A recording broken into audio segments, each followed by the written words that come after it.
जय श्री श्याम। राधे राधे दोस्तों। आज हम दुर्गा सप्तशती के अंतर्गत पहला अध्याय का पाठ करेंगे। मार्कंडेय जी ने कहा, मैं सूर्यपुत्र सवर्णी मनु के उत्पन्न होने की कथा को सविस्तार वर्णन करता हूँ, उसे तुम ध्यान देकर श्रवण करो। भगवती महामाया की कृपा से सूर्यपुत्र सवर्णी जिस प्रकार मनवंतर के अधिष्ठाता हुए, मैं उसी घटना का वर्णन करता हूँ। प्राचीन काल में स्वारोचिष नामक मनवंतर में सुरथ नाम के विख्यात एक बहुत ही प्रतापी राजा हुए थे। चैत्र वंशोत्पन्न उस सुरथ राजा का सारे भूमंडल पर एक छत्र राज्य था। वे प्रजाओं का पालन अपनी संतान के समान किया करते थे। इतना होने पर भी कोल विध्वंसी नामक क्षत्रिय उनके शत्रु बन गए। राजा का उन शत्रुओं से युद्ध हुआ। उन कोल विध्वंसी क्षत्रियों की संख्या अल्प ही थी, किंतु विजय लाभ उन्हीं लोगों को मिला। विरोधियों द्वारा पराजित होकर राजा सुरथ अपनी राजधानी में वापस लौट आए और अपने देश तक ही अपने राज्य की सीमा निर्धारित कर दी। इससे अधिक वे अपने राज्य का विस्तार न कर सके, बल्कि पहले से शासित भूमि भी उन्हें छोड़नी पड़ी। अपनी हार मान लेने पर भी शत्रुओं ने उनका पीछा नहीं छोड़ा और राजा सूरत पर पुनः आक्रमण कर दिया। राजा सूरत का युद्ध के कारण सैन्य बल क्षीण हो चुका था, इसलिए उनके विश्वस्त मंत्रियों ने ही कुचक्र रचकर सूरत के संपूर्ण राज्य को हस्तगत कर लिया।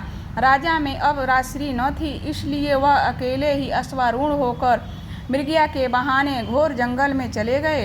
वन में पहुंचकर राजा सूरत ने विप्रवर मेधा ऋषि का आश्रम देखा। मुनि के आश्रम में अनेक नरभक्षी एवं मांसाहारी हिंसक पशु अपनी स्वाभाविक हिंसा को वृत्ति को त्याग कर शांत भाव से विचर रहे थे। मुनि की शिष्य मंडली से उस आश्रम तथा वन प्रांत का सौंदर्य मुखारित हो उठा। आश्रम में आए हुए राजा सूरत की मुनि ने आवभगत की।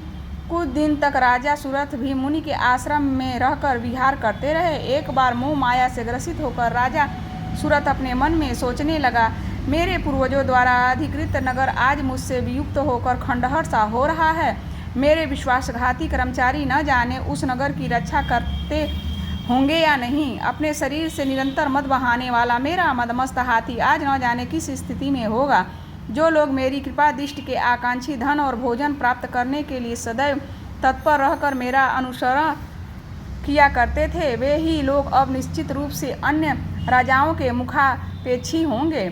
उन सभी लोगों के द्वारा मेरे धन का दुरुपयोग हो रहा होगा, इसमें कोई संदेह नहीं है। इस प्रकार अनेक कुतर्क राजा के मन में उठ रहे थे। एक दिन मेधा मुनि के आश्रम के समीप एक वैश्य को देखकर राजा ने उससे पूछा, भाई तुम कौन हो? तुम्हारे यहाँ आने का क्या प्रयोजन है? तुम तो देखने में बहुत ही व्यग्र और अनमने से जान पड़ रहे हो। राजा के इस सहानुभूतिपूर्ण वचन सुनकर उस वैश्य ने राजा को प्रणाम किया और विनीत होकर बोला।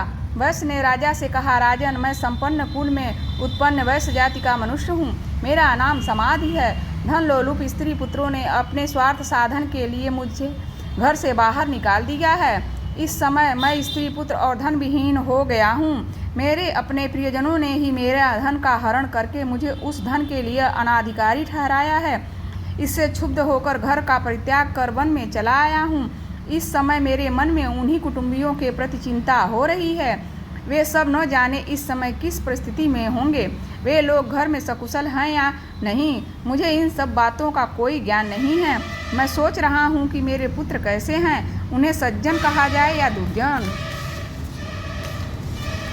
वैश्य की बात सुनकर राजा ने उससे पूछा, जिन प्रियजनों ने धन लिप्सा के कारण तुम्हें घर से निष्कासित कर दिया, उन स्वार्थपरायण स्वजनों के ऊपर तुम्हारी इतनी गाढ़ी ममता क्यों है? वैश्य राजा से बोला, आपका यह प्रश्न उचित ही है। मेरा मन उन स्वार्थी कुटुंबियों की ममता छोड़ने को तैयार नहीं है। अब आप ही बताइए मैं क्या करूं?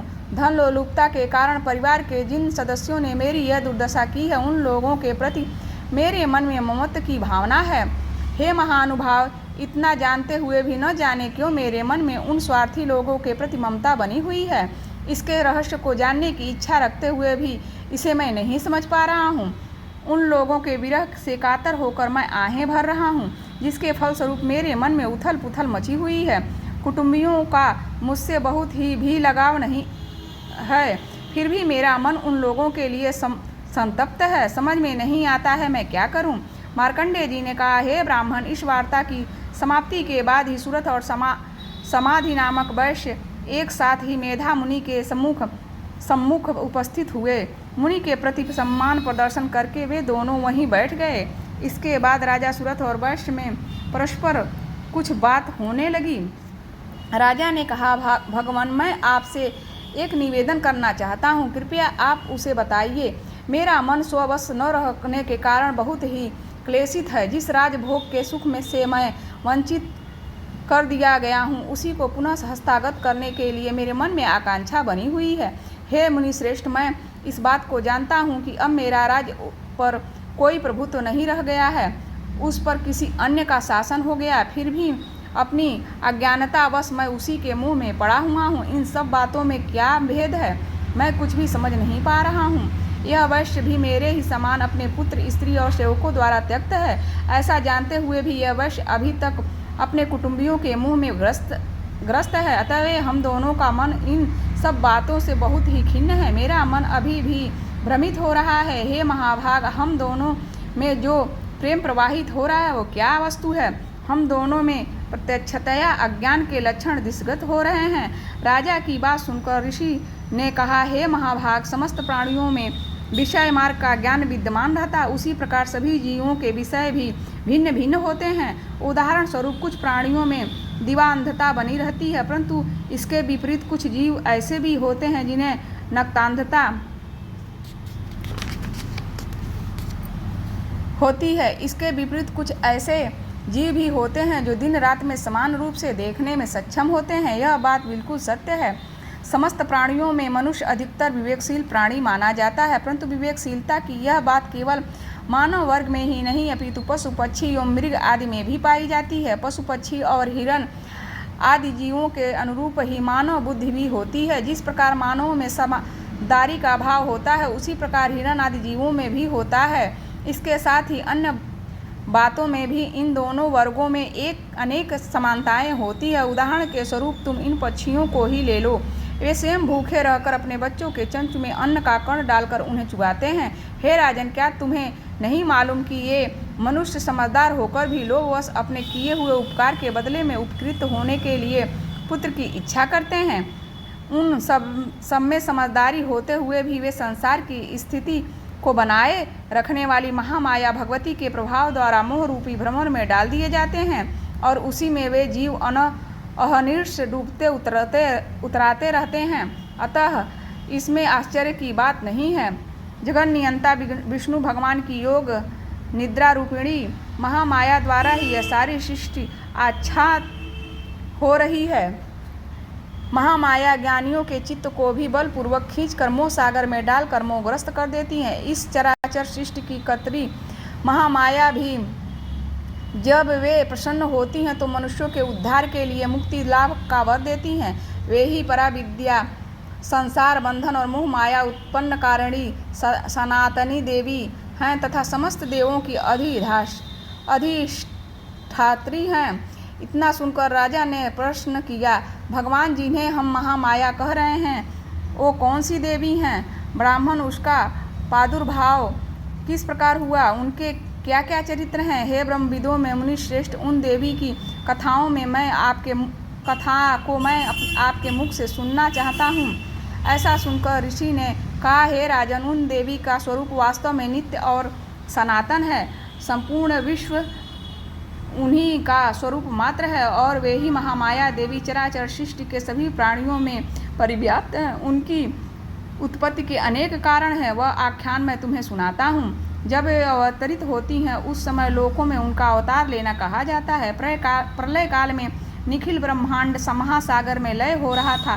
तब सब जीवों के पालक भगवान विष्णु शेष शैया पर योग निद्रा विभूत होकर हो रहे थे। उसी समय उनके कानों से की मैल से दो भीषण दानवों की उत्पत्ति हुई। वे दोनों बलवान दानव मधु और कैटभ नाम से जगत में अभिभूत हुए। जन्म लेने के तत्काल बाद ही ये दोनों दैत्य सृष्टिकर्ता ब्रह्मा जी का वध करने के लिए उद्यत हुए। उस समय ब्रह्मा जी भगवान विष्णु के नाभि कमल पर स्थित थे। उन दैत्यों को अपने वध के लिए तत्पर देख उनसे रक्षा के लिए ब्रह्मा जी ने भगवान विष्णु के नेत्रों में स्थित योग निद्रा की स्तुति करना प्रारंभ किया। भगवान की वह अमोघ शक्ति ही जगत धात्री विश्व की अधिष्ठात्री, संसार की पालन कत्री एवं संहार कत्री मानी गई हैं। उन्हीं योग माया भगवती की ब्रह्मा जी आराधना करने लगे। ब्रह्मा जी ने कहा, हे देवी, तुम ही स्वाहा स्वधा और खष्टकार हो। स्वर में भी तुम्हारे ही रूप निहित हैं। तुम्हारी प्राणदायिनी अमृत स्वरूपा हो। तुम ही प्राणदायिनी अमृत स्वरूपा हो। नित्य अक्षर प्रणव में अकार, उकार और मकार, इन तीनों मात्राओं में तुम्हारी ही अवस्थिति है।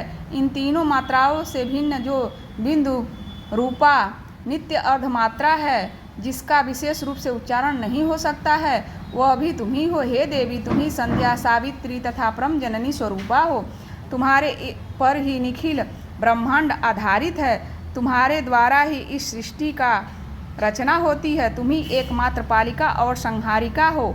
सृष्टि की उत्पत्ति में तुम ही सृष्टि रूपा, पालन काल में स्थिति स्वरूपिणी तथा प्रलय काल में संहार स्वरूपिणी हो। तुम ही महाविद्या, महामाया, महामेधा, महास्मृति, महामोहरूपा, महादेवी और महासुंदरी हो। तुम ही भयंकर कालरात्रि, महारात्रि और मोहरात्रि हो। तुम ही श्री ईश्वरी हिनी और बोध रूपा बुद्धि हो। लज्जा, पुष्टि, तुष्टि, शांति और क्षमा भी तुम ही हो। तुम ही खड्ग धारणी, शूल धारणी, घोर रूपा, गदा, शंख, चक्र और धनुष धारणी भी हो। बाण, भुसुंडी, परिधि इत्यादि तुम्हारे शस्त्र हैं। तुम सौम्य और सौम्यतर हो। इतना ही नहीं, बल्कि सृष्टि में जितनी सौम्य तथा सुंदर वस्तुएं हैं, उन सबसे कहीं अधिक तुम्हारा ही सौंदर्य है। परा एवं अपरा, इन दोनों विद्याओं से परे रहने वाली परमेश्वरी भी तुम ही हो। हे देवी, विश्व की संपूर्ण सत असत वस्तुओं में पाई जाने वाली शक्ति भी तुम ही हो। अतः ये तुम्हारी स्तुति अवर्णनीय है।